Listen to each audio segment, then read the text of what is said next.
Right now, somewhere, someone less talented than you is ahead of you. Not because they got lucky, not because life is unfair, because they stopped believing the same things you still believe. 6 beliefs. You were handed all 6, and every single one of them is quietly working against you.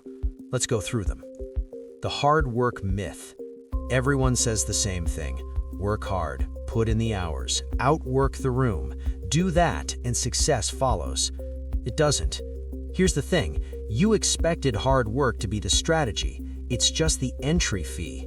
The guy grinding 80 hours a week in the wrong direction isn't catching up. He's falling behind faster. With complete confidence, he's doing everything right.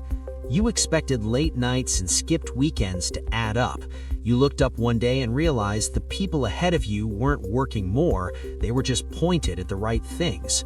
That's the gap nobody warns you about. You expected effort to equal progress. Reality is, direction matters more than effort, every time. Hard work without direction is just exhaustion with a good story. So what do?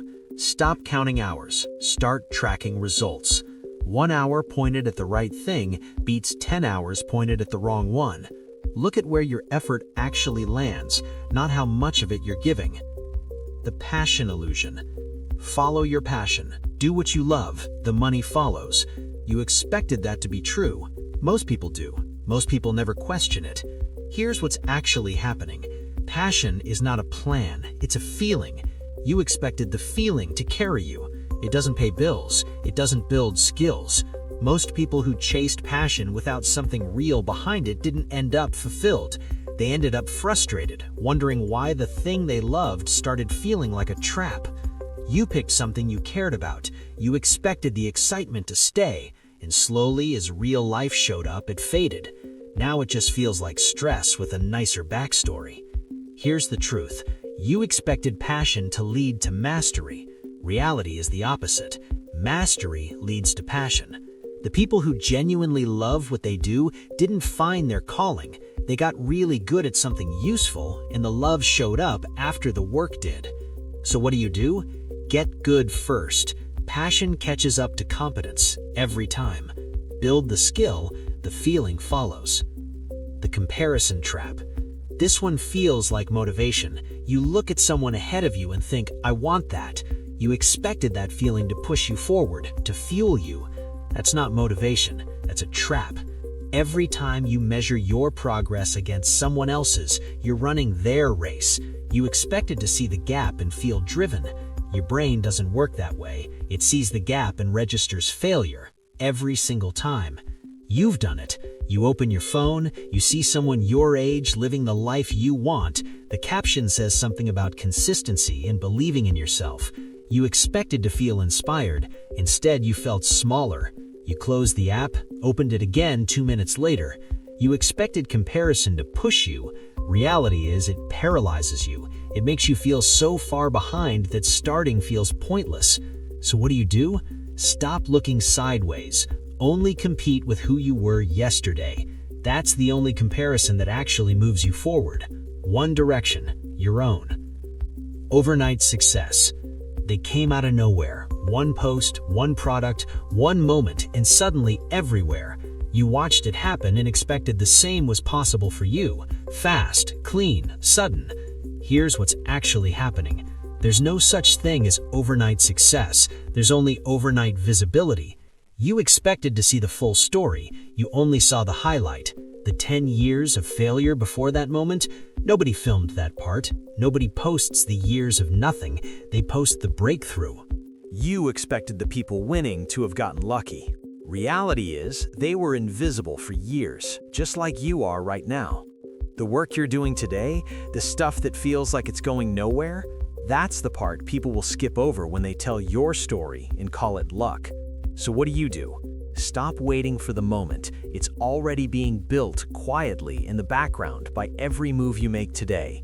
You expected to still be waiting. Reality is, you're already early. The talent trap. Everyone treats talent like a golden ticket, a sign you are built for something great. You expected it to be your advantage. Schools celebrated it. Companies rewarded it. The world used it to explain every big success story. It's not a gift, it's a trap. Here's what's actually happening. Talent is a ceiling disguised as a head start. You expected being gifted to keep you ahead. The moment someone told you that you were naturally talented, the work quietly slowed down. You didn't notice it, but the gifted person starts to coast. Meanwhile, the person with no talent, the one who knows they have to earn every inch, keeps going, keeps building, keeps closing the gap, until one day they pass you, and you can't explain how. You expected talent to carry you, so you never learned to push the way someone with nothing to fall back on pushes. You called it working smarter. It was actually just slowing down. Talent without constant development is a loan. You expected it to be a gift. At some point, the bill shows up. The world celebrates talent not to help you win. It celebrates talent because people who feel gifted stop pushing, and people who stop pushing are easy to manage. So what do? Treat your talent as the starting line, not the finish. The gifted person who works like they have nothing will always beat the gifted person who trusts the gift to carry them. Your talent is the match, the work is the fire. But all of this was leading somewhere darker.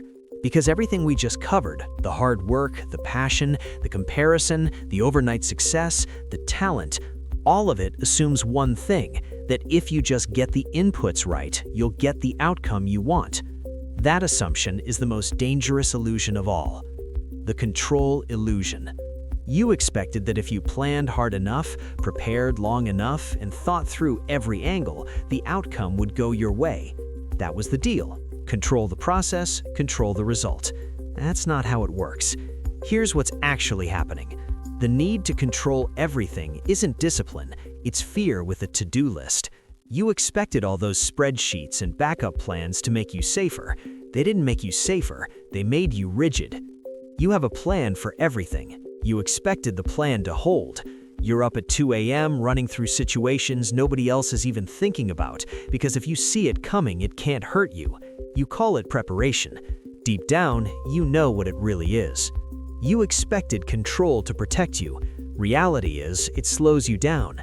When things shift, and they always shift, the person locked to a plan can't move, and the person who can't move gets left behind. The best performers in any field aren't the most controlled, they're the most adaptable. You expected certainty to be the goal. Certainty is actually the cage. A person chasing certainty is predictable, and predictable people are easy to manage. That's exactly the point. So what do? Plan until you're clear, then let go of the outcome. You expected to own the results. Nobody owns the results. You own the actions. Once you accept that, things breaking from the plan stop feeling like failure. They start feeling like information. You control the direction. Nobody controls the destination. 6 illusions. Now you see them. That changes everything. Most people never get here. They keep grinding the wrong way, wondering why nothing moves. You won't. The game didn't change. You did. That's the only advantage that matters.